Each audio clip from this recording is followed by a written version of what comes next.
வணக்கம் நேயர்களே, வாங்க பேசலாம் நிகழ்ச்சிக்கு உங்கள் அனைவரையும் அன்புடன் வரவேற்கிறோம். இந்தியாவில் தற்கொலை தமிழ்நாட்டில் அதிகமா இருக்கிறதா பத்தி தேசிய சுகாதார புலனாய்வு அமைப்பு தன்னோட அறிக்கையில சொல்லியிருக்காங்க. அதாவது குறிப்பா 1,34,799 பேர் கடந்த ஆண்டு தற்கொலை செய்து கொண்டுள்ளதாகவும், அதிலும் குறிப்பா தமிழகத்துல 16,927 பேர் தற்கொலை செய்து கொண்டிருக்கிறதா சொல்லியிருக்காங்க. இதை பற்றி இந்த விவாதத்தில் விவாதிக்க உள்ளோம். இந்த விவாதத்தில் நம்முடன் பங்கேற்க மனோதத்துவ நிபுணர் பத்மா சந்திரசேகர் அவர்கள் வருகை தந்திருக்கிறார். வணக்கம் மேம். அதே போன்று பம்மல் சீனிவாசன் சமூக ஆர்வலர் அவர்கள் வருகை தந்திருக்கிறார். வணக்கம் சார். மேம், நீங்க இப்ப உங்ககிட்ட என்னோட டைரக்ட் கொஸ்டின் கேட்கும். இப்ப தமிழ்நாட்டுல நீங்க சூசைட் பத்தி ஆராய்ச்சி எல்லாம் பண்ணிட்டீங்க, எப்படி தடுக்கிறதுங்கிற மாதிரியான ஆராய்ச்சி பண்ணிட்டுங்க. இப்ப தமிழகத்துல தற்கொலை அதிகமா இருக்கு அப்படின்னு சொல்லியிருக்காங்களா மேம்? இதை பத்தி உங்களோட கருத்து என்ன மேம்? கண்டிப்பா. தமிழகம் இன்னைக்கு சூசைட் கேபிட்டல் ஆஃப் இந்தியா அப்படின்னு சொல்ற லெவல்ல இருக்கு. ஒரு விஷயம் பார்த்தோம்னா இதை தற்கொலைகள் அதிகமா இருக்குன்னு ஒண்ணு சொல்லலாம். இன்னொன்னு இந்த தற்கொலையை பத்தின ரிப்போர்ட் கரெக்டா ரிப்போர்ட் ஆயிருக்கு அப்படிங்கறதையும் சொல்லலாம். சோ எந்த வகையில பார்த்தாலும் இது பட் ரொம்ப வருத்தப்பட வேண்டிய விஷயம் என்னன்னா தற்கொலைகள் ஜாஸ்தியா இருக்கு அப்படிங்கிறது தான். எதனால இந்த தற்கொலைகள் இருக்கு அப்படின்னு பார்க்கோம்னா 2 ரீசன்ஸ் இருக்கலாம். ஒண்ணு மென்டல் இல்னஸ் இருக்கிறவங்களுக்கு, சைக்காட்ரிக் பேஷண்ட்ஸ், அவங்களுக்கு இந்த தற்கொலை எண்ணம் அதிகமா இருக்கலாம். இன்னொரு காரணம்னு பார்க்கும்பொழுது சடனா லைஃப் ஸ்டைல் சேஞ்சஸ் ஏதாவது ஏற்படும் பொழுது, லைஃப் ஈவெண்ட்ஸ் ஏதாவது திடீர்னு ஒரு மாறுபாடு ஏற்படுது, திடீர்னு நல்லா போய்கிட்டு இருக்கிற வாழ்க்கையில ஏதாவது ஒரு சேஞ்சஸ், கடன் தொல்லைகள், இல்ல திடீர்னு ஒரு ஃபெயிலியர், ஒரு ஏமாற்றம், ஒரு டிசப்பாயின்மெண்ட்ஸ் ஏதாவது ஒண்ணு ஏற்படும் போது, ஒரு இழப்பு, கிரீஃப், அதாவது ஒரு கணவன் மனைவி இழக்கிறதோ, மனைவி கணவன் இழக்கிறது, இந்த மாதிரி விஷயங்கள் ஏற்படும் பொழுது, அந்த வாழ்வியல் முறையில ஒரு மாற்றம் ஏற்படும் பொழுது இந்த தற்கொலை எண்ணம் அதிகமா இருக்கும். சரி, இதை பத்தி உங்களோட கருத்தை சொல்லுங்க. நான் அந்த NCRP உடைய அந்த கிரைம் ரிப்போர்ட்டை பார்த்தேன்.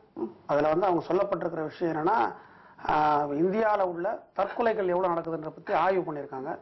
அதை ஆய்வு பண்ணி அந்த முடிவுகளை எழுதும்போது அதுல தமிழ்நாடு அதிகமான தற்கொலை நடக்கு தெரிவிச்சிருக்காங்க. இந்த புள்ளியோரம் எந்த அளவுக்கு சரியா இருக்கும்னு என்னால சொல்ல முடியல. ஒருவேளை அது சரியா இருக்கு அப்படின்ற விஷயத்தை நம்ம எடுத்துட்டு பார்த்தா கூட, நம்ம தமிழகத்தை பொறுத்த வரைக்கும் உணவு பிரச்சனை, உணவு பஞ்சம், உணவு பற்றாக்குறை கிடையாது. நம்ம பெரிய பொருளாதார ரீதியாகவும் நல்லா முன்னேறிய மாநிலமாக தான் இருக்கு. இன்னும் சொல்ல போனா மற்ற மாநிலங்கள்ல இருந்து இங்க வேலை செய்யறாங்க. பீகார் போன்ற வட மாநிலங்கள் இங்க வேலை செய்யறாங்க. பொருளாதார ரீதியாக நம்ம பின்தங்கிய மாநிலம் கிடையாது. பொருளாதார பின்னணியை பார்த்தாலும், பிரச்சனையை பார்த்தாலும் சரி, இது ரெண்டுமே மக்களுக்கு அன்றாட வாழ்க்கை தேவை. இங்க உணவுடைய விலை கூட மிக குறைவா இருக்கு. தமிழ்நாடு தான் எல்லா இடத்துலயும் அன்னதானம் போன்ற விஷயங்களா போடுற இடம். ஆனால் ஏன் அப்படி அந்த தற்கொலை நடக்குது அப்படின்றத நம்ம ஆய்ந்து பார்த்தோமானால், ஒருவேளை நம்ம எஜுகேட் பண்ண தவறிட்டோமோன்னு நினைக்கிறேன். அதாவது எஜுகேட்டரை எப்படியா சொல்றேன்னா, மாணவர்கள் இருக்காங்க அப்படின்னா, இப்போ மார்க் எடுக்கிறத பத்தி ஒரு பெற்றோர்கள் சொல்லும் போது, இன்னைக்கு ஏதோ 100 மார்க் எடுக்கக்கூடிய மாணவன் 1 மார்க் கம்மியா எடுத்தா கூட ஒரு பெரிய குற்றம் அப்படின்னு நினைச்சு, ஐயோ 99 மார்க் தான் எடுத்துட்டியா அப்படின்னு சொல்லிட்டு அந்த பையனை திட்டுறது, அல்லது 100 மார்க் எடுக்கிறவன் தான் புத்திசாலி, மார்க் கம்மியா இருக்க முட்டாள் அப்படின்ற மாதிரி ஒரு மனநிலை இந்த சமுதாயத்தில் உருவாயிருக்கிறது. இது போன்ற விஷயங்கள் தான் இது மாணவர்கள் செய்யக்கூடிய அந்த தற்கொலைக்கு காரணமாக இருக்குன்னு நினைக்கிறேன். ரெண்டாவது என்னன்னா, நம்முடைய அந்த கல்வி முறையில ஒரு மெக்காலே கல்வி முறை தான் இன்னைக்கு எல்லாமே, இந்த மனப்பாட கல்வி முறை. நீங்க சமீபத்தில் ஸ்ரீ ராமானுஜன் ஒரு படம் வந்திருக்கு, கணித மேதை ராமானுஜன் அவங்களை பத்தி. அந்த படத்தை போய் பார்த்தேன். நம்ம எல்லாருக்கும் தெரியும் கணித மேதை ராமானுஜன் கணக்குல பெரிய மேதை. அவர் லண்டன்ல கூட்டு அவர் பாராட்டினாங்க, வெள்ளையர்களால் பாராட்டப்பட்டவர் தெரியும். ஆனால் கணிதத்தில் 100க்கு 100 எடுத்த ராமானுஜன் இங்கிலீஷ்ல ஃபெயில் ஆயிருக்கான்ற தகவலை அன்னைக்கு தான் நான் பார்த்தேன். ஒரு ஆங்கிலத்தில் அவர் தோல்வி அடைஞ்சிருந்தா கூட அவருடைய பெற்றோர்கள் அந்த தோல்வியை பெருசா எடுத்துக்கல. அவருடைய பெற்றோர்கள் அவர் அந்த திட்டாம என்கரேஜ் பண்ண காரணத்தால தான், ஒருவேளை நீ மேக்ஸ் ஃபெயில் ஆயிட்ட இங்கிலீஷ்ல நீ அப்படின்னு அவங்க அப்பா அம்மா திட்டிருந்தாங்கன்னா கண்டிப்பாக அவர் முன்னேறி இருக்க முடியாது. ஆனால் அந்த கணித மேதை ராமானுஜர் தாய் தந்தையர் பரவாயில்ல, இங்கிலீஷ் நீ ஃபெயில் ஆனா கூட பரவாயில்ல, உனக்கு கணக்கு நல்லா வருது, நீ கணக்கு நல்லா படின்னு சொல்லிட்டு அவர் அந்த குழந்தை என்கரேஜ் பண்ண காரணத்தினால தான் கணித மேதையா உருவானான். அது போல இந்த மாணவர்கள், குழந்தைகள் தற்கொலைக்கு பார்த்தீங்கன்னா பெரும்பாலான தற்கொலைகளுக்கு பெற்றோர்கள் தான் காரணம். பெற்றோர்கள் மேல தான் குற்றம் சாட்டணும். பெற்றோர்கள் தங்களுடைய குழந்தைகளை, அதாவது அன்பு, அரவணைப்பு போன்ற விஷயங்களை ஒரு தாயும் ஒரு தந்தையும் அந்த குழந்தையிடம் வைத்துக் கொண்டு, ஒருவேளை அந்த பையன் மார்க் கம்மியா எடுத்தா கூட ஒன்றும் தப்பு கிடையாது, இதெல்லாம் நிறைய பேர் ஃபெயிலே ஆகுறாங்க, நீ இன்னும் படிச்சு நல்ல மார்க் வாங்கு அப்படின்னு அந்த குழந்தை என்கரேஜ் பண்ணா கண்டிப்பாக அந்த குழந்தையோட மனநிலை பாதிக்காது. சார் சொல்றாங்க மேம், இப்ப பெற்றோர்கள் தான் அதுக்கு காரணம் அப்படின்னு. ஒரு பெற்றோர் வந்து தன்னோட பையன் வந்து அதிக மார்க் வாங்கணும், தன்னோட பையனும் வந்து ஸ்டேட் ஃபர்ஸ்ட் வரணும், அப்படிங்கிற மாநிலத்தை முதலிடத்துல வரணும் அப்படிங்கறத விரும்புவாங்க. அப்புறம் எப்படி வந்து பெற்றோர்கள் வந்து இதுக்கு காரணமா ஆகும்னு சொல்றாங்க? நான் ஆன்சர் பண்றேன். முதல் இதுல வந்து அவர் என்ன சொன்னாருன்னா, அந்த உணவு வந்து இங்க அவைலபிளா இருக்கு, அபண்டன்ஸா இருக்கு, பினான்ஸ் நல்லா இருக்கு, அப்படியும் ஏன் வந்து இந்த தற்கொலை ஏற்படுது அப்படின்னு சொல்லிட்டு சொன்னாரு. தற்கொலை வந்துட்டு உணவு, அதாவது ஹைரார்கி ஆஃப் நீட்ஸ்ன்னு சொல்லுவாங்க. அதாவது ஒவ்வொரு மனிதனுக்குமே அடிப்படை தேவைகள்னு ஃபர்ஸ்ட் வரும், அதுக்கப்புறம் பாதுகாப்பு தேவைகள், அதுக்கப்புறம் லவ் நீட்ஸ்ன்னு சொல்லுவோம், அதுக்கப்புறம் செல்ஃப் நீட்ஸ்ன்னு சொல்லுவோம், அதுக்கப்புறம் செல்ஃப் ஆக்சுவலைசேஷன். இது வந்து hierarchy of needs for every human being. எல்லாருமே அந்த இதுல தான் போவோம். ஆனா இன்னைக்கு என்ன வந்திருக்குன்னு பார்க்கும் பொழுது, உணவை விட அதிகமா எதிர்பார்க்கக்கூடிய விஷயம் சுயமரியாதை, செல்ஃப் எஸ்டீம் எனக்கு வேணும். ஏன்னா இப்ப வந்து உணவை பத்தி கவலைப்படுறது இல்ல. குழந்தைங்களுக்கு உனக்கு என்னப்பா, ஒரு பெற்றோர்கிட்ட கேட்டு பாருங்க, உங்க குழந்தைக்கு முதல்ல என்ன வேணும், எப்படி ஆகணும்னு ஆசைப்படுறீங்கன்ட்டு. அவன் நல்ல மனுஷன் ஆகணும்னு நான் கேட்க மாட்டாங்க, அன்பா இருக்கணும்னு சொல்ல மாட்டாங்க. என்ன பண்ணணும், பெரிய சக்சஸ்ஃபுல் என்ஜினியர் ஆகணும். சாதாரண என்ஜினியர் கிடையாது, சக்சஸ்ஃபுல் என்ஜினியர். அதுவும் எங்க வேலை பார்க்கணும், கூகுள், ஃபேஸ்புக் அந்த மாதிரி இதுலதான். சோ எதையுமே வந்துட்டு ஒரு சாதாரணமா பாக்குறது கிடையாது, எல்லாமே ஒரு ஹை. அந்த செல்ஃப் எஸ்டீம் நீட்ஸ்ங்கிறது இன்னைக்கு 1ஆம் கிளாஸ் குழந்தைக்கே உள்ள புகுத்தப்படுது. நீ இப்படி இருந்தால்தான் உன்னை சமூகம் மதிக்கும், நான் மதிப்பேன், இந்த குடும்பம் மதிக்கும், இந்த குடும்பத்துக்கு வந்து இதுதான் தேவை. நீ சாப்பிடுறியா, ஹெல்த்தியா இருக்கியா, சந்தோஷமா இருக்கியா, நோ. நீ என்னவாகணும், ஒரு 3ஆம் கிளாஸ் குழந்தைக்கு நான் பெரிய எந்த துறையா எடுத்துக்கோங்க, டான்சரா இருந்தா நம்பர் 1 இருக்கணும், சிங்கரா இருந்தா நம்பர் 1 இருக்கணும், ஆக்டரா இருந்தா நம்பர் 1 இருக்கணும், கிரிக்கெட்டரா இருந்தா நம்பர் 1 இருக்கணும், நத்திங் லெஸ் தென் நம்பர் 1. அப்படி இருந்தா குடும்பமே ஏத்துக்காதுன்னும் பொழுது அந்த குழந்தை வேற எங்க போகும்? சோ இன்னைக்கு வந்து அந்த நீட்ஸ் வந்து பாத்தீங்கன்னா செல்ஃப் எஸ்டீம் நீட்ஸ், அதாவது சுயமரியாதை வேணும் அப்படிங்கிற அந்த நீடு தான் வந்து பிரைமரி நீடா மாறி போச்சு. அது ஒரு காரணம். இரண்டாவது வந்துட்டு சார் சொன்னாரு பெற்றோர்களோட எதிர்பார்ப்புகள். ராமானுஜம் வந்துட்டு இங்கிலீஷ்ல ஃபெயில் ஆயிட்டாருன்னு சொல்லிட்டு, ராமானுஜத்தை வந்துட்டு ஏத்துக்கிறதுக்கு பெற்றோருக்கு பக்குவம் இருந்தது. ஆனா இன்னைக்கு எத்தனை பெற்றோர்களுக்கு இருக்குன்னு எனக்கு தெரியல. ஏன்னா பெற்றோர்கள் எதிர்பார்க்கறதே வெற்றி தான். தன் குழந்தையோட தோல்வி தன்னோட தோல்வி, தன்னோட கனவு குழந்தையோட கனவு, இப்படி வந்துட்டு எல்லா விஷயமே திணிக்கப்படுறதுனால. அண்ட் குழந்தை வந்து ஒரு 2 மார்க் குறைஞ்சா என்ன ஆயிட போறது, உடனே அவங்களுக்கு உலகமே இடிஞ்சு விழுந்த மாதிரி. பாரு அவங்க பையன் எப்படி படிக்கிறான், இவங்க பொண்ணு எப்படி படிக்கிறா, நீ வந்து you are disgrace to the family. பெற்றோர்களே தாழ்வு மனப்பான்மை உருவாகிறதுக்கு ஒரு காரணம். அந்த ஒப்பிட்டு பாக்குறது, பசங்களுக்கு வந்து தனக்காக படிக்கணுமா பெற்றோருக்காக படிக்கணுமானே தெரியல. இன்னைக்கு ஸ்கூல்ல வந்துட்டு இந்த எஜுகேஷன் முறை பத்தி பேசிட்டு இருந்தாரு. எஜுகேஷன் முறையில வந்து அவங்க சொல்லி கொடுக்கறாங்க, நல்ல படிப்பா, நல்ல ஒரு நாலேஜை வளர்த்துக்கோன்னு சொல்லிட்டு. ஆனால் நாலேஜை விட அதிகமா என்ன எதிர்பார்க்கறாங்க, மார்க் வேணும். எதுக்குப்பா, என்ட்ரி லெவல்ல மார்க் தான் முக்கியம். அதுக்காக அந்த யார் ஃபர்ஸ்ட்ங்கிற அந்த ரன்னிங் ரேஸ். கல்வி நிறுவனங்களே இந்த மாதிரி தான் மேம் பண்றாங்க. தன்னோட ஸ்கூல் வந்து ஸ்டேட் ஃபர்ஸ்ட் வரணும், தன் பள்ளியில் படிக்கிற மாணவன் வந்து மாநிலத்தின் முதலிடத்தில் வரணுங்கிறதுக்காக அவங்களும் வந்து பண்றாங்க. யார் அந்த கல்வி நிறுவனங்களுக்கும் யாரு வந்து பிரஷர் கொடுக்கறது? பேரண்ட்ஸ் தானே. என் பிள்ளைய நான் வந்து எங்க வேணா எந்த வந்தா பிரஷர் கொடுங்க. நான் பார்த்திருக்கேன் பேரண்ட்ஸ் கண்ணை விட்டுட்டு எங்க வேணா அடிங்க மேடம், ஆனா 100க்கு 100 வாங்க வச்சிருங்க. அந்த மாதிரி பெற்றோர்களோட எதிர்பார்ப்பு இருக்கு பாருங்க, அது ரொம்ப அதிகமா இருக்கும் பொழுது குழந்தைகளால தாக்கு பிடிக்க முடியல. அவங்களுடைய புத்திசாலித்தனம் எந்த அளவுக்குன்னு அவங்களால புரிஞ்சுக்க முடியல. ரைட், மேக்ஸ்ல வந்துட்டு ஒவ்வொருத்தருக்கும் ஒவ்வொரு எபிலிட்டி இருக்கும். ரைட், அந்த நியூமரிக்கல் எபிலிட்டி, மேக்ஸ் போடுற எபிலிட்டி கம்மியா இருந்ததுன்னு வச்சுக்கோங்களேன், அந்த குழந்தை நீ என்ஜினியர் ஆக்கணும் எதிர்பார்க்க முடியாது. அவன் 40 தான் வாங்குறான், அவனை 100 வாங்க வைக்கிறது எப்படி முடியும்? அவனுக்குள்ள என்ன திறமை இருக்கிறதோ அதை வந்து நம்ம வந்து ஊக்குவிக்க பார்க்கணுமே தவிர எல்லா விதத்திலையும் அவன் இருக்கணும்னு எதிர்பார்க்கும் பொழுது அந்த ஒரு ஃப்ரிக்ஷன் ஏற்படுறது. சரி, இப்ப வந்து 1 மணி நேரத்துக்கு ஒரு 15 பேர் தற்கொலை பண்ணிக்கிறதா வந்து சொல்லியிருக்காங்க சார், ஒரு ரிப்போர்ட் சொல்லியிருக்கேன். அது அப்படிங்கிறப்ப இந்தியாவோட நிலைமை வந்து அந்த அளவுக்கு இந்தியா வந்து மோசமாயிடுச்சா? இல்ல அப்படியே கிடையாது. ஜனத்தொகை அளவுல பாத்தீங்கன்னா அவங்க கொடுத்துருக்கிற இது வந்து இது ஒன்றும் பெரிய சதவீதம்னு சொல்ல முடியாது. அது என்னை பொறுத்த வரைக்கும் அது பெரிய சதவீதம் நினைக்கல, நான் அந்த மாதிரி கிடையாது. நம்ம நாட்டுடைய மக்கள் தொகை 100 கோடிக்கு மேல ஆகிப்போச்சு. ஆனா கூட இது கூட நடக்கக்கூடாதுன்னு நினைக்கிறேன் நான். முதல்ல மனித நேயன்றது நம்ம நாட்டில் குறைஞ்சி போச்சு. நீங்கள் ஒரு 10-15 வருஷம் முன்னாடி பார்த்தீங்கன்னா ஒரு ஒரு சின்ன விபத்து நடந்து கீழே விழுந்தாலோ அல்ல யாராவது மயங்க விழுந்தாலோ யாராவது போய் சோடா வாங்கி கொடுப்பாங்க, தண்ணி தெளிப்பாங்க, ஓரமாக கூட்டு உட்கார வைப்பாங்க. இப்போ நீங்கள் பார்த்தீங்கன்னா சென்னை போன்ற பெருநகரங்கள் அந்த மாதிரி யாராவது ஒருத்தர் மயங்கி விழுந்தா ஜனங்க நவுந்து அப்படியே நடந்து போயிடுறாங்க. உதவி பண்றது அவங்க என்னங்க ஒரு சோடா வாங்கி கொடுங்க யாராவது சொன்னா கூட போலீஸ் கேஸ் ஆகிட போகுதுப்பா. அதாவது ஒரு மயங்கி விழக்கூடிய ஒருத்தனுக்கு ஒரு சோடா வாங்கி தரக்கூடிய ஒரு தண்ணீர் தெளிக்கக்கூடிய மனிதநேயம் கூட இன்னைக்கு குறைஞ்சிட்டு வருது. அதுக்கு காரணம் என்னன்னு பார்த்தீங்கன்னா இந்த கல்வி முறை ஒரு காரணம். மேடம் சொன்ன மாதிரி வந்து படிப்பு படிப்பு படிப்பு மனப்பாடம் பண்ணணும், 200க்கு 200 எடுக்கணும், கட் ஆஃப் எடுக்கணும், தலை சிறந்த இன்ஜினியர் ஆகணும். அந்த பையனுக்கு வேற எந்த திறமை இருந்தால் கூட அதை பற்றி கவலை கிடையாது. அந்த பையன் நல்லா ஓவியம் வரையலாம், அந்த பையனுக்கு ஒரு வேற ஏதாவது துறையில் கூட ஆர்வம் இருக்கலாம். அதெல்லாம் கிடையாது. அந்த பெற்றோர்கள் என்ன தீர்மானிக்கிறாங்களோ அந்த தீர்மானிக்கக்கூடிய சக்தியா, அதாவது அவங்க இந்த பையன் இன்ஜினியர் ஆகணும் முடிவு பண்ணிட்டாங்கன்னா அந்த பையன் மேக்ஸில் ஃபெயில் ஆகிற பையனாக இருந்தால் கூட அவனுக்கு துட்டை கொடுத்து அவனை காலேஜில் சேர்த்து அவனை எப்படியோ இன்ஜினியர் ஆகணும் அப்படின்ற ஒரு மனப்பாங்கு தான் இன்னைக்கு வந்து பெருகிட்டு இருக்கு. இந்த மனித நேயம் எப்படி உருவாக்கணும் அப்படின்னா கண்டிப்பாக இருக்குது. ஒரு சில பள்ளிக்கூடங்களை நான் பார்த்துருக்கேன். அதாவது எப்படின்னா அந்த பள்ளிக்கூடங்களே அந்த ப்ரேயரில் வந்து ஒரு நீதி போதனை போன்ற விஷயங்களை சொல்கிறது. அதுக்கப்புறம் நான் அடிக்கடி சொல்லுவேன், நான் திருப்பி போர் அடிக்கடி எங்கள் வீட்டில் கூட திட்டுறாங்க என்ன, நல்லொழுக்க கல்வி இருந்தது.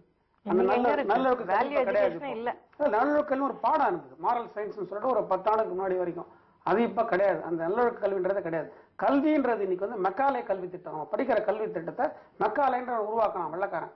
அந்த மெக்காலே கல்வி திட்டம் ஏன் உருவாக்கணும்னா அந்த வெள்ளைக்காரன் ஆட்சி பண்ணும்போது அவனுக்கு கிளர்க்கு தேவைப்பட்டாங்க. அந்த கிளர்க்குகளை உருவாக்க குமாஸ்தாக்களை உருவாக்கப்பட்ட கல்வி திட்டம். அந்த கல்வி திட்டத்தை அப்படியே மாத்தாம அப்படியே வச்சிருக்கிறோம் நம்ம. அந்த கல்வி திட்டத்துல ஒரு மனிதனை உயர்த்தக்கூடிய விஷயங்களோ நீதி போதனை போன்ற விஷயங்களோ நல்லொழுக்கம் போன்ற விஷயங்களோ கிடையாது. நம்ம படிக்கிற படிப்பு எதுவுமே நம்முடைய வாழ்க்கையை ஊக்குவிக்கிறதுக்கான விஷயம் ஒண்ணு கூட கிடையாது. நீங்க பாத்தீங்கன்னா 10 வருஷம் முன்னாடி என்ன படிச்சாங்களோ வரலாறு அதான் இப்ப இருக்கும். அதுல ஏதாவது ஒரு வரலாறுல ஒரு ஆடிங்கோ இல்ல வெளிநாட்டு வரலாறுகளோ இல்ல சர்வதேச வரலாறோ இருக்காது. 20 வருஷம் முன்னாடி இருந்த புக்கு தான் இப்பயும். அப்ப வந்து கல்வி திட்டத்தை வந்து மாத்தினா கண்டிப்பா கல்வி திட்டத்தை மாத்தணும்னா ஒரு பாடமே அறிமுகப்படுத்தலாம். அதாவது ஒரு மனிதனை வந்து ஒரு எப்படி வந்து வாழ வேண்டும். நீங்க பாத்தீங்கன்னா பர்சனாலிட்டி டெவலப்மெண்ட் கிளாஸ்லாம் வைக்கிறாங்க. அதுக்கு பணம் தான் எல்லாம் பணமாய் போச்சுலாம். அப்படி இல்லாமல் ஒருத்தன் காலையில எழுந்த உடனே ஒரு மாணவன் என்ன பண்ணணும், காலை எத்தனை மணிக்கு எழுந்துக்கணும், அதாவது சூரியன் உதிக்கிறதுக்கு முன்னாடி எழுந்துக்கணும்னு சொல்லுவாங்க. அப்ப படிச்சா படிப்பு நல்லா வரும்னு சொல்லுவாங்க. அந்த மாதிரி விஷயங்களை சொல்லலாம். காலையில எழுந்தவனே எப்ப குளிக்கிறது, ஒருத்தருடைய ஒழுக்கம். அதே மாதிரி யோகா. இன்னைக்கு யோகா பாத்தீங்கன்னா இந்த யோகா வந்து முதல்ல இந்த மன அழுத்தம் டிப்ரெஷன் அப்படின்ற வார்த்தை பாத்தீங்கன்னா சமீபமா ஒரு 5 வருஷமா எங்க பார்த்தாலும் மன அழுத்தம் காரணமாக டிப்ரெஷன். ஒரு 10 வருஷம் கூட இந்த வார்த்தையை நான் கேள்விப்பட்டது கிடையாது. டிப்ரெஷன்ற வார்த்தை எந்த பத்திரிகையிலும் வராது, மன அழுத்தம் வராது. ஆனால் இப்ப எப்ப பார்த்தாலும் இந்த மன அழுத்தம் டிப்ரெஷன்ற வார்த்தை வருது. ஏன்னா அந்த மாணவனுக்கு வந்து யோகா இப்ப பாத்தீங்கன்னா வெளிநாடுகள்ல யோகா வச்சிருக்காங்க. யோகா வந்து பள்ளியிலையும் கல்லூரிகள்லையும் கண்டிப்பாக யோகா உண்டு. ஆனா யோகாவை உருவாக்கின நாடு நம்ம தான். யோகாவை உருவாக்கணும், யோகான்றதை கண்டுபிடிச்சது நம்ம தான். ஆனா நம்ம நாட்டுல யோகா சொல்லித்தரப்படுறது கிடையாது. யோகா போன்ற விஷயங்களுக்கு முக்கியத்துவம் கொடுக்கறது கிடையாது. இந்த மக்காலே கல்வி திட்டத்தை மட்டும் இல்லாம இந்த மாணவனுடைய வாழ்க்கையை உயிர்க்க தரக்கூடிய யோகா ஒரு கிளாஸ் வைக்கலாம். அதே மாதிரி ஸ்போர்ட்ஸ், இப்பெல்லாம் ஸ்போர்ட்ஸே கிடையாது. பாத்தீங்கன்னா பிடி மாஸ்டர் ஒருத்தர் இருப்பார், பிடி டீச்சர் தான் இருப்பாங்க. தவிர ஸ்போர்ட்ஸ்ன்றதே பல பள்ளிகள் ஸ்போர்ட்ஸே கிடையாது. நீங்க ஸ்போர்ட்ஸ் பாத்தீங்கன்னா ஸ்போர்ட்ஸ்லயும் அப்படின்னா ஸ்போர்ட்ஸ் நடக்கிறதுலயும் ஒரு கிளாஸ் வச்சிடறாங்க. இப்ப எப்படின்னா படிக்கிறது, பாஸ் பண்றது, மார்க் எடுக்கிறது, கேம்பஸ் இன்டர்வியூ, மல்டிநேஷனல் கம்பெனில போனோம், அதிகமா சம்பாதிக்கணும், கார் வாங்கணும். அப்போ இவனுடைய நோக்கமே பணம், வேலை, பொருளாதார உயர்வு. நான் தவறுன்னு சொல்ல வரல. அப்புறம் என்ன பண்றான், கார் வாங்குறான், அந்த காருக்கு டியூ கட்டணும். பாத்தீங்கன்னா அப்புறம் பொருளாதார சரிவுன்னுவாங்க. அப்புறம் அந்த சாஃப்ட்வேர் கம்பெனிலாம் வேலை கிடையாதுன்னா அவனால அந்த காருடைய டியூ கட்ட முடியாது. அப்போ அந்த கார் வைத்துக்குள்ள தகுதியை அவன் இழக்கும் போது அவன் என்ன பண்றான், மனம் பாதிக்கப்பட்டு தற்கொலை பண்ணிக்கிறான். இந்த தற்கொலை பாத்தீங்கன்னா நிறைய பேர் இந்த கடன் தொல்லையால் தற்கொலை செய்து கொண்டார்கள் போடுவான். அது காரணம் என்ன, நமக்கு எது தேவையோ தேவையான பொருட்கள், தேவையான விஷயங்களை மட்டும் வாங்காமல் தேவையற்ற பொருட்கள், ஆடம்பர பொருட்கள் போன்றவற்றை வாங்கி தன்னுடைய செலவை அதிகரித்துக் கொண்டு 10,000 ரூபாய் ஒரு செலவு பண்றோம் பாத்தீங்கன்னா 20,000 30,000 செலவு அதிகரிக்கும் போது அப்ப அந்த வருமானம் கிடைக்காத என்ன பண்ணுவான், தற்கொலைக்கு தூண்டப்படுறான். இது மாதிரி ஆடம்பரம் காரணமாகவும் ஆடம்பர பொருட்கள் காரணமாகவும். மேடம் சார் சொன்னாங்க மேடம் வந்து பள்ளிகள்ல வந்து இந்த மாதிரி ஒரு மனோதத்துவ கல்வி கொண்டுட்டு வரணும் அப்படின்னு சொல்றாங்க. அந்த மாதிரி அது வந்து சாத்தியமா, அந்த மாதிரி கல்வி கொண்டுட்டு வர்றது சாத்தியமா, இல்ல அவங்களுக்கு வந்து மாணவர்களுக்கு வந்து கவுன்சிலிங் மாதிரி கொடுக்கலாமா? இத பத்தி நீங்க என்ன சொல்றீங்க? கண்டிப்பா சார் சொன்னாரு டிப்ரெஷன் சொல்லிட்டு. அந்த டிப்ரெஷன் அப்படிங்கிறது எதனால வருது, ஏன் வருதுன்னு பார்த்தோம்னா ரெசிஸ்டன்ஸ் இல்ல. முன்ன ஒரு 20 இயர்ஸ் பாத்தீங்கன்னு முன்னாடி பார்த்தா வியாதி அப்படிங்கிறது வந்து அந்த அளவுக்கு அஃபெக்ட் ஆகாது. பசங்களுக்கு சளி பிடிக்கும், இல்லைன்னா ஜுரம் வரும்.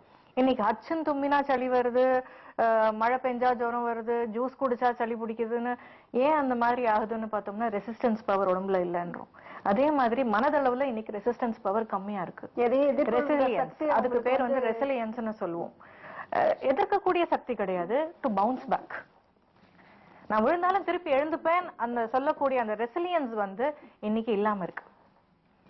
அவங்க ரெசிலியன்ஸ் இல்லாததுனால கீழே விழுறவங்களுக்கு எப்படி எழுந்துக்கிறதுன்னு தெரியல, திருப்பி எப்படி வந்துட்டு பழைய நிலைமைக்கு வருதுன்னு தெரியல. அந்த ரெசிலியன்ஸ்ன்றது என்னன்னு சொன்னோம்னா ஒரு ஷாக் அப்சார்பர் மாதிரி. ஒரு வண்டி வந்துட்டு போகும்போது ஷாக் அப்சார்பர் கண்டிப்பா வேணும். அது என்ன பண்ணும், பள்ளத்துல ஏறினாலும் மேட்ல ஏறினாலும் அது எல்லாத்தையும் தாங்கும். அந்த தன்மை வந்து இன்னைக்கு இல்ல.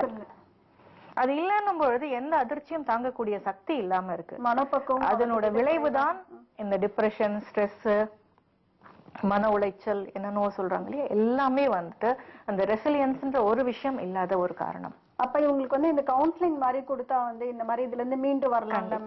கவுன்சிலிங் கொடுக்கறதுங்கிறது ஒரு விஷயம். இன்னொன்னு வந்துட்டு அந்த ரெசிலியன்ஸ் இன்கிரீஸ் பண்ணணும். கவுன்சிலிங் கொடுக்கறப்ப அவங்களுக்கு அந்த மாதிரி எண்ணமே வரதுக்கு வாய்ப்பு இருக்காது இல்ல மேம்? தற்கொலை கவுன்சிலிங்ன்றது வந்துட்டு it is attending to the emergency.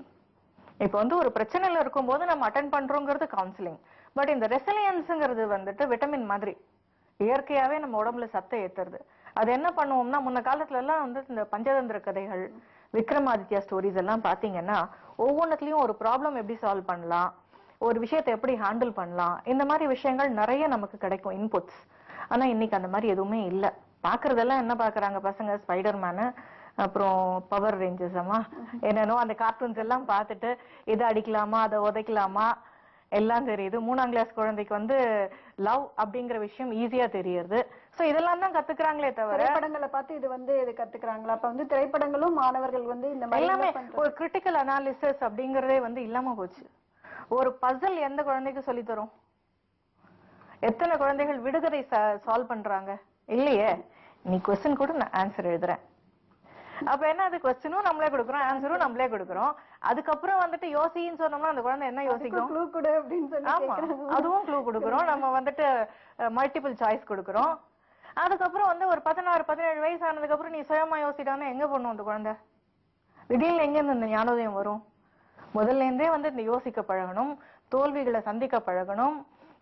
தோல்விகளை சந்திக்கும் போது அந்த பெற்றோர்களுக்கு அந்த குழந்தையை அரவணைக்கக்கூடிய மனபாவம் வரணும். இதெல்லாம் இல்லாத போது அந்த குழந்தைக்கு வந்துட்டு என்ன பண்ணுவோம், நம்ம திடீர்னு தோல்வி சந்திச்சிட்டா அப்படியே ஒரு பிளாங்க் ஆயிடுறது. அந்த பிளாங்க் ஆகும்போது என்ன பண்றதுன்னே தெரியல. என்கிட்ட இருக்கிறது இப்ப என் உயிர் மட்டும்தான், அதை எடுக்கலாமா அப்படின்னு தோணுது. சார் இப்ப வந்து +2 முடிச்சுட்டு இப்ப மாணவர்கள் வந்து கல்லூரி போறப்ப இந்த மாதிரி லவ் பண்றப்ப ரொம்ப டிப்ரெஸ் ஆகி வந்து ரொம்ப தற்கொலை வந்து பெரும்பாலான மாணவர்கள் தற்கொலைன்னு பார்த்துட்டா காதல் தோல்வி இந்த மாதிரி தான் சொல்றாங்க. இதை பத்தி அவங்களுக்கு என்ன சார் நீங்க சொல்றீங்க? அதாவது இவங்களுக்கு முறையான ஒரு கல்வி போதிக்கப்படாதனால, அதாவது பெற்றோர்களும் சரி பள்ளி கல்லூரிகளும் சரி, வாழ்க்கை என்றால் என்ன, எப்படி வாழணும், நம்ம வாழ்க்கையில வந்து எப்படி உயரணும் அப்படின்ற விஷயங்களை சரியா போதிக்காம கல்வி ஒன்றை மட்டும் படின்னு சொல்றதுனால பாத்தீங்கன்னா ஒரு நிறைய பத்திரிகையில வரும் இந்த மாதிரி இந்த காதல் தோல்வியால் தற்கொலை, அப்புறம் இதெல்லாம் வரும். பாத்தீங்கன்னா அந்த பையனை பார்த்து டிகிரி படிச்சுட்டு இருப்பார், இல்ல பொறியியல் படிச்சுட்டு இருப்பார், மருத்துவம் படிச்சுட்டு இருப்பார். அந்த மருத்துவம் அந்த பொறியியல் படிக்கிறதுக்காக அவங்க பெற்றோர்கள் எவ்வளவு கஷ்டப்பட்டிருப்பாங்க, எவ்வளவு அந்த குழந்தைய வளர்த்து ஒரு 17 வயசு 18 வயசு 20 வயசுக்கு வளர்த்து ஃபீஸ் கட்டி அந்த குழந்தைக்கு எப்படியெல்லாம் அவனை கனவு கொண்டிருப்பாங்க. ஆனால் முறையான அந்த குழந்தைகளுக்கு விஷயங்கள் சொல்லிக் கொடுக்கப்படாதனால அவங்க என்ன பண்றாங்கன்னா இது ஒண்ணுதான் வாழ்க்கை. அதாவது திரைப்படங்களை காமிக்கிறத பார்த்துட்டு ஓ இந்த லவ் தான் வாழ்க்கை போட்டுருக்குது அப்படின்னும் போது ஒரு லவ் லெட்டர் கொடுக்கும்போது அதை ரெஃப்யூஸ் பண்ணாலோ, அல்லது ஒரு பெண்ணை கொஞ்ச நாள் காதலிட்டு அந்த பெண் அப்புறம் வேணான்னு சொல்லிட்டு போகும்போது உடனே அவங்களுக்கு உளைச்சல் ஏற்பட்டு அவங்க மனத்துல ஒரு ஒரு கோபமோ அல்லது ஒரு வெறுப்போ ஏதோ ஏற்படுது. அவங்க ஏற்படும் போது மேடம் சொன்ன மாதிரி அவங்க சூசைடுக்கான அட்டன் பண்றாங்க. அப்போ அவங்களுக்கு வாழ்க்கை என்றால் என்ன, நம்ம எப்படி படிக்கணும், எப்படி இந்த சமுதாயத்தில் எப்படி வாழணும், எப்படி உயரணும், ஒரு மிகப்பெரிய கலெக்டர் ஆகணும் அல்லது மிகப்பெரிய மருத்துவர் ஆகணும், மிகப்பெரிய ஒரு பொறியாளர் ஆகணும், இது போன்ற விஷயங்கள் போதிக்கப்படாமல் அவங்களுக்கு இந்த கல்வி சார்ந்த விஷயங்களை மட்டும் சொல்லி நல்லொழுக்கம் போதிக்கப்படாதனால இந்த மாதிரி ஆகிறாங்க. இது காரணம் என்னன்னா, நான் டீடைல்னு ஒன்று இருக்கும், முன்னாடி துணைப்பாடம்னு சொல்லுவாங்க. நீங்க பாத்தீங்கன்னா இன்னைக்கு யாருக்குமே திருக்குறள் தெரியாது. திருக்குறள் கூட்டுக்காட்ட 2 குறள் கூட எந்த பையனுக்கு சொல்ல தெரியாது. திருக்குறளை வந்து படிக்கக்கூடிய முனையாவது திருக்குறள் ஒரு 10 குறள் கொடுத்து படிக்க சொல்லுவாங்க. இப்ப திருக்குறளை யாருக்கும் தெரியாது. நீங்க போய் ஒரு 2 குறள் ஆரம்பிச்சு கேட்டு பாருங்க, திருக்குறள்லாம் என்னன்னுவாங்க பசங்க. சிலப்பதிகாரம், மணிமேகலை, சீவக சிந்தாமணி, அதே மாதிரி ராமாயணம், மகாபாரதம், ஒரு மனிதன் எப்படி வாழ வேண்டும்ன்றத சொன்ன காப்பியங்கள், அது 50 காப்பியங்கள், புராணங்கள் எல்லாம் இந்த குழந்தைக்கு போதிக்கப்பட்டதான் பரவாயில்ல. இவனுக்கு என்ன தெரியும், போகோ டிவி பார்ப்பாங்க. நான் தப்புன்னு சொல்ல வரல, அவங்க பார்க்கட்டும். பவர் ரேஞ்சர்ஸ், அதாவது ஒரு குழந்தைக்கு எது எதெல்லாம் தேவையில்லையோ, தேவையில்லாத கார்ட்டூன் படங்கள், தேவையில்லாத வன்முறையை தூண்டக்கூட படங்கள், இதெல்லாம் பார்த்துட்டு ஒருத்தன் என்ன பண்ணான், போய் மிஸ்ஸை போய் குத்துனான். இங்க நடந்த விஷயம் அது. ஒரு மாணவன் போயிட்டு ஒரு மிஸ்ஸை போய் குத்திட்டான். மிஸ் திட்டாங்க, ஏன்டா குத்துறன்னு கேட்டா, அந்த படம் வீட்டுல தனிமையா அந்த இங்கிலீஷ் படம்லாம் போட்டு பார்ப்பானா, சண்டை படம்லாம். அதை பார்த்துட்டு ஒரு மாதா பிதா குரு தெய்வத்தோட முன்னாடி இருக்க குருவை போய் ஒருத்தன் குத்துறான் அப்படின்னா அவனுக்கு நல்லொழுக்கம் போதிக்கப்படவில்லை. இப்ப காதல் தோல்வி அடைஞ்சவங்க வந்து பெற்றோர்கிட்ட வந்து பேசலாம்ல, இந்த மாதிரி அவங்க கிட்ட வந்து சொல்லி எடுத்து அவங்களுக்கு புரிய வச்சு, அதே சூசைட் ட்ரெயின்ல போய் வந்து தற்கொலை பண்ணிக்கிறது, அப்ப வந்து அவங்க கிட்ட போராடுற குணம் வந்து குறைஞ்சிருச்சுங்களா? இன்னைக்கு இருக்கக்கூடிய இளைஞர்களுக்கு போராடுற குணம் கிடையாது. இவங்களுக்கு வந்து என்னன்னா, முதல்ல போராடுற விஷயம்ன்றதே அவங்களுக்கு தெரியாது. இவங்க ஒரு சிறிய வட்டத்துக்குள்ளதான் இருக்காங்களே தவிர, இந்த உலகம் மிக பிறந்து விரிந்த விலகம். ஒருவேளை சப்போஸ் இவன் இந்த காதலித்த பெண், அந்த பொண்ணு வந்து இவனை பிடிக்கல, இவனோட ஒரு நல்ல ஆள் கிடைச்சிட்டான், இல்ல வேற ஏதோ காரணம் அவங்க போயிடுறாங்கன்னு வச்சுங்க, முதல்ல அதை தாங்கக்கூடிய பக்குவம் உள்ளவனா அவனை நம்ம வளர்த்துருக்கணும். இந்த சொசைட்டி, இந்த சமுதாயமோ, இந்த பெற்றோரோ, இல்ல அந்த பள்ளியோ அப்படின்னா, ஒரு தோல்விகளை, ஒரு மார்க் குறையுதா, 34 35 வாங்கினா பாஸ், 30 மார்க் ஃபெயில் ஆகிறானா ஒண்ணு தப்பு கிடையாது. அந்த தோல்வியை தாங்கக்கூடிய பக்குவம் அவனுக்கு இருக்கணும். அது காதல் தோல்வி இல்ல, படிப்புல தோல்வி இல்ல, வியாபாரத்துல தோல்வி இல்ல, தொழில தோல்வி இல்லை, எதுல தோல்வி அடைந்தாலும் அதை தாங்கக்கூடிய பக்குவம் வழங்கப்படாதனால தான், அந்த பக்குவம் அவனுக்கு இல்லாதான் நம்ம தற்கொலை பண்ணிக்கிறான். அப்ப அந்த பக்குவம் உருவாதற்கு நம்ம என்ன பண்ணணும்? கவுன்சிலிங்ன்றது கடைசி விஷயம். மேடம் சொன்ன மாதிரி கவுன்சிலிங் கிடையாது, அடிப்படையான விஷயம். ஒரு மாணவனாக இருக்கும்போது 5 வயது 10 வயதுல இருந்தே வாழ்க்கைனா என்ன, ஒரு அந்த வீட்டுல பேரண்ட்ஸ் சொல்லி கொடுக்கணும், நல்லா படின்னு சொல்லணும். அதே சமயத்தில் பரீட்சை முடிஞ்ச உடனே சொன்ன தெரியுமா, எல்லா பரீட்சை முடிஞ்சு வந்தேனே நல்லா படிச்சு நல்லா எழுதிருக்க, ஒருவேளை மார்க் கம்மியா வந்தாலும் ஒன்றும் தப்பு கிடையாது, ஃபெயில் ஆனாலும் தப்பு கிடையாது. முன்னாலாம் ஜூன் வந்து அக்டோபர் வாங்க, அப்படி ஒரே மாசத்திலே பரீட்சை எழுதலாம், உடனே எழுதி நீ பாஸ் பண்ணலாம். ஃபெயில் ஆனவர்கள் தான் உலகத்துல பல சாதனைகள் படைத்திருக்காங்க. இது போன்ற விஷயங்களை பரீட்சை முடிகிற வரைக்கும் சொன்னா டிஸ்கரேஜ் ஆயிடும். இல்ல, மாணவர்களுக்கு இந்த மாதிரி அவங்கள சொல்லி என்கரேஜ் பண்ணா, இப்ப இந்த லவ் ஃபெயிலியர் அவங்களுக்கு தற்கொலை ரொம்ப அதிகமா இருக்குன்னு சொல்லி அவங்களுக்கு என்ன மாதிரியான சொல்லி அவங்க கிட்ட முதல்ல எனக்கு தெரிஞ்ச வரைக்கும் ஒரு மாணவராக இருக்கும் போதோ அல்லது இளைஞராக இருக்கும் போதோ லவ் பண்றது முதல்ல விருப்பமான விஷயம் கிடையாது. அது என்ன பொறுத்தவரைக்கும் தவறான விஷயம். ஒருவேளை அவங்களுடைய சுய விருப்பம் காரணமாக அல்லது ஒருவேளை ஒரே இடத்துல வேலை செய்யலாம், ஒரே இடத்துல படிக்கலாம், ஒருவருக்கு ஒரு அன்பு காரணமாக அவங்க லவ் பண்ணிருக்கலாம், அது அவங்களோட தனிப்பட்ட விருப்பம்.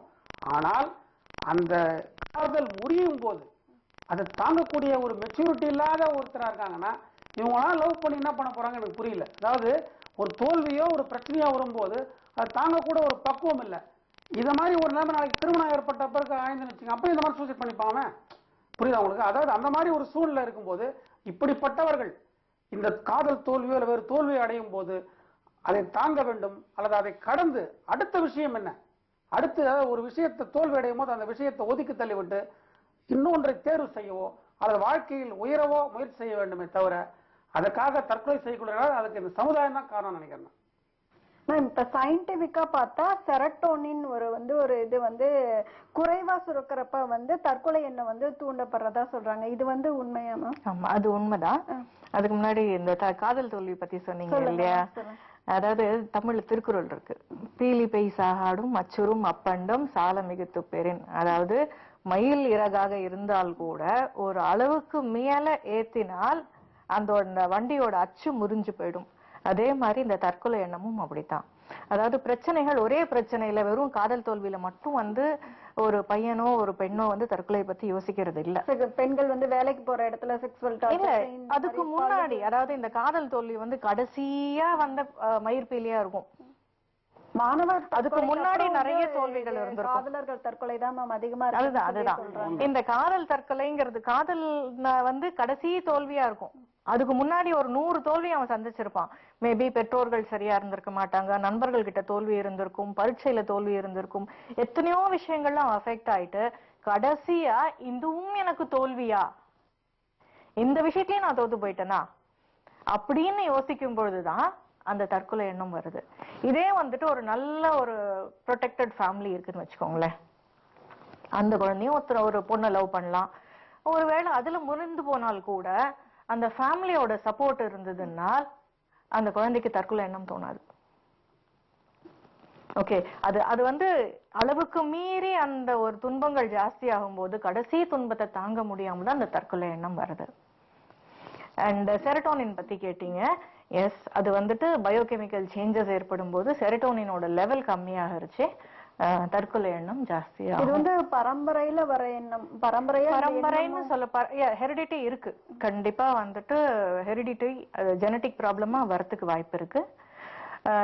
இன்னொரு ஃபேக்டர் வந்துட்டு சடன் லைஃப் சேஞ்சஸ்னாலையும் இந்த செரட்டோனின் லெவல் கம்மியாகலாம். செரட்டோனின் லெவல் கம்மியாகிறது அப்படின்னா நம்ம வந்து இப்போ ஒரு துக்கமா இருக்கும்போது, நம்ம இப்போ கஷ்டப்படுறோம்னு வச்சுக்கோங்களேன், நம்மளோட செரட்டோனின் லெவல் கம்மியா இருக்கும். நம்ம சந்தோஷமா இருக்கும்போது செரட்டோனின் லெவல் ஜாஸ்தியா இருக்கும். ஸோ அந்த பேலன்ஸ் வந்து ஆட்டோமேட்டிக்கா ஏற்படும். சிலருக்கு வந்து அந்த பேலன்ஸ் வந்து ஆட்டோமேட்டிக்கா ஏற்படாத போது இந்த அப்ப அந்த மாதிரி கம்மியாகிறப்ப அவங்க என்ன மாதிரி மேம்? கண்டிப்பா சைக்காட்ரிக் ட்ரீட்மெண்ட்டுக்கு போய் ஆகணும். மெடிசன்ஸ் இருக்கு அதுக்காக. அதுக்கு வந்து மனநல மருத்துவர்கள் இருக்காங்க. இது வந்து இந்த செரட்டோனின் இல்லாம சாதாரணமா இருக்கிறவங்களுக்கு இந்த எண்ணங்கள் வரும் பொழுது கண்டிப்பா சைக்காலஜிக்கலாவோ இல்லைன்னா கவுன்சிலிங் கொடுத்தோ இதை தவிர்க்க முடியும். பட் இந்த மாதிரி செரட்டோனின் லெவல் கம்மியாயிட்டு இந்த எண்ணங்கள் வருதுன்னு சொன்னோம்னா கண்டிப்பா சைக்காட்ரிஸ்ட் கிட்ட போய் ஆகணும். சார், இப்ப வந்து தற்கொலை வந்து பண்ணிக்கிறவங்க பாத்தீங்கன்னா மோஸ்ட்லி வந்து இந்த 15 இயர்ஸ்ல இருந்து 24 இயர்ஸ்க்குள்ளதான் இருக்கிற மாதிரி இருக்காங்க. ஏன் இந்த குறைந்த சின்ன வயசுல வந்து இவங்களுக்கு இந்த மாதிரியான எண்ணம் வருது? இந்த 15ல இருந்து 24 பாத்தீங்கன்னா அது ஒரு கல்வி பருவத்திலிருந்து வாழ்க்கையை ஆரம்பிக்கிறதுக்கு முன்னாடி, அதாவது திருமண வயதுக்கு முன்னாடி உள்ள பருவம் அது. 15 வயது பாத்தீங்கன்னா அந்த மாணவிகள் தான். அவங்க வந்து கல்வியில அந்த மார்க் எடுக்க முடியாதவங்க, அல்லது தோல்வி அடைஞ்சவங்க, அல்லது 100 மார்க் எடுக்க 100 தான் எடுக்கணும் போது கம்மி மார்க் எடுத்தவங்க. இந்த சமுதாயம் வந்து அவங்களை அங்கீகரிக்கிறது கிடையாது. நம்ம சொசைட்டியை சொன்னோம், இந்த சொசைட்டி சமுதாயத்தை நான் குற்றம் சாட்டுவேன். எப்படின்னா, ஒரு மாணவன் வந்து மார்க் எடுக்கிறான்ற ஒரே காரணத்தினாலேயே அவனை தூக்கி வச்சு கொண்டாடுறதும், பத்திரிகைகள் தொலைக்காட்சிகள் பேப்பர்லாம் பார்த்தீங்கன்னா 490 மார்க் எடுத்துட்டாரு, இவர் தான் உலகத்திலேயே பெரிய ஒரு சிறந்தவர். நான் அவளை குறை சொல்ல வரல. ஆனால் ஃபெயிலான ஒருத்தன் கூட, குறைவான மார்க் எடுத்த ஒருத்தன் கூட இன்னைக்கு பெரிய பெரிய தொழிலதிபர்களெல்லாம் மாறி இருக்காங்க. அவங்களுடைய உழைப்பாலையும் அவங்களுடைய திறமையாலையும். நிறைய பேர் அதிகம் படிக்காதவங்க, 10வது ஃபெயிலானவங்க, டிகிரி ஃபெயிலானவங்களாம் இன்னைக்கு முன்னேறி இருக்காங்க. இது போன்ற யார் யாரெல்லாம் முன்னேறினாங்களோ அவங்களுடைய வாழ்க்கை வரலாறு, அவங்களுடைய கதைகள், இதெல்லாம் மக்கள் மத்தியில் வந்து யாரும் கொண்டு போய் சேர்க்கறது கிடையாது. யார் ஸ்டேட் ஃபர்ஸ்ட் எடுக்கிறான், யார் அதிக மார்க் எடுக்கிறாங்க, அவங்களை முன்னிலைப்படுத்தி இந்த சமுதாயத்தில் என்னன்னா மார்க் எடுக்கிறது மட்டும்தான் வாழ்க்கை. 496 மார்க் எடுத்தவங்க மட்டும்தான் நல்லவன், அது கம்மியா மார்க் எடுத்தவங்கலாம் நல்லவங்க கிடையாது, அது கம்மியா மார்க் எடுத்தவங்களாம் எதுக்குமே பிரயோஜனம் கிடையாது அப்படின்ற மாதிரி ஒரு பூதாகரமான தோற்றத்தை இன்னைக்கு இந்த சொசைட்டி உருவாக்குது. அப்போ ஒரு தெரு வழியா ஒரு பையன் போறான், என்னப்பா எவ்வளவு மார்க் எடுத்திருக்க? நான் வந்து ஒரு 500க்கு ஒரு 350 மார்க் எடுத்துக்கிறேன். என்னப்பா நீ 350 மார்க் தான் எடுத்திருக்க அப்படின்னு அவனுடைய மனசு வந்து பாதிக்கப்படுது. அந்த 350 மார்க் எடுத்து எவ்வளவு கஷ்டப்பட்டிருப்பான் அவன், அவனுடைய சூழல் என்ன, அவனுடைய பேரண்ட்ஸ் என்ன படிச்சிருப்பாங்க, அவன் குடிசை பகுதியில் கூட இருந்திருப்பான், அல்லது அவன் வீட்டில் பேக்ரவுண்ட் இருக்காது, அவனுடைய ஞாபக சக்தி குறைவா இருக்கும், ஒரு சாதாரண அரசு பள்ளியில படிச்சிருப்பான். இந்த மாதிரி பல விஷயங்கள் இருக்கு. ஆனா நம்ம என்ன பண்றோம்னா அந்த 350 மார்க் எடுத்தவன வந்து 350 மார்க் தான் எடுத்தே நீ. சொசைட்டி வந்து ஒரு சமுதாயம், ஆமா பள்ளி என்ன பள்ளியில படிக்கிறேன் நான், இந்த மாதிரி இந்த மெட்ரிகுலேஷன் கான்வென்ட்ல படிக்கிறியா, நீ எங்கப்பா படிக்கிற, நான் கார்பரேஷன் ஸ்கூல்ல. நீ இந்த சொசைட்டி எப்படின்னா நம்ம பெருமையா பேசலாமே தவிர இந்த சமுதாயத்துல அங்கீகாரம்ன்றது யாருக்கு கிடைக்குதுன்னா அதிக மார்க் இருக்கிறவனுக்கு அங்கீகாரம், பெரிய பெரிய பள்ளிகள்ல படிக்கிறவங்களுக்கு அங்கீகாரம், அவங்கள தான் அந்த சொசைட்டி மதிக்குது. அதே மாதிரி ஆங்கில மீடியம் படிக்கிறவங்களுக்கு அங்கீகாரம். என்ன படி, இங்கிலீஷ் மீடியம் படிக்கிறியா, நீ என்னப்பா படிக்கிற, நான் தமிழ் மீடியமா நீ. அதாவது இந்த சொசைட்டி, இந்த சமுதாயம் ஒவ்வொரு இடத்துலையும் வந்து குட்டும் போது குட்ட அவன் குடிச்சுக்கிட்டே வரும்போது ஒரு சூழல் அவனால் தாங்க முடியாத போது அவன் தற்கொலை பண்ணிக்கிறான். இந்த சமுதாயம் முதல்ல இந்த மார்க் அப்படின்ற விஷயத்தை ஒதுக்கி வச்சு மதிப்பெண் எடுக்க மட்டும் ஊக்குவிக்காம, அதே கிளாஸ்ல ஒரு பையனுக்கு ஒரு எலக்ட்ரானிக்கல் சம்மந்தப்பட்ட ஒரு ரிப்பேர், டிவி ரிப்பேர் பண்ற விஷயம் சொல்லி கொடுத்து அவன் நல்லா டிவி ரிப்பேர் பண்ணுவான், நல்லா பெயிண்டிங் பண்ணுவான், அவன் நல்லா பாடுவான், நல்லா கவிதை எழுதுவான். இது போன்ற விஷயங்களை அவனுக்கு என்ன திறமை இருக்கோ அந்த திறமையை ஊக்குவிச்சு அவனுக்கு பரிசளிப்பது, அவனை வந்து தொலைக்காட்சி ஊடகங்கள்லாம் வந்து அவனை முன்னிலைப்படுத்தினா இந்த மாதிரி எண்ணங்கள் வராது. அடுத்து 24 வயசு வேலைக்கு முயற்சி பண்றான். இன்னைக்கு நம்ம சமுதாயத்துல என்ன படிப்பு படிக்கிறோமோ அந்த படிப்புக்கும் வேலைக்கும் சம்பந்தம் கிடையாது.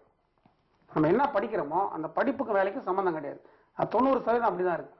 சம்பளம், ஒருத்தன் படிச்சுட்டு வரும், அவன் எம்பிஏ படிச்சிருப்பாரு, அவர் எம்பிஏ படிச்சுட்டு வந்து தொடர்ந்து பேசலாம் சார். ஒரு சிறிய விளம்பர இடைவேளைக்கு பிறகு பார்க்கலாம் சார். நேயர்களே, சிறிய விளம்பர இடைவேளைக்கு பிறகு வாங்க பேசலாம் நிகழ்ச்சி தொடரும்.